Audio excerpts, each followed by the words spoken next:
Вот открываю кран. Вот уже 10 дней уже воды нет у нас.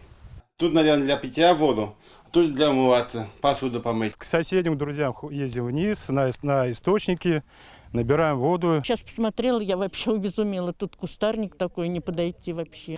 Скважина, мне кажется, не реконструировалась миллион лет просто, да. Зимой переливы, летом нет воды.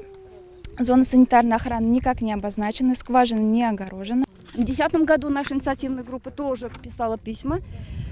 Пришел ответ, что значит запланировано на 2012 год новая постройка водонасосной вот этой водонапорной башни. И все на этом встало. Данная скважина добывает 10 кубических метров воды в час.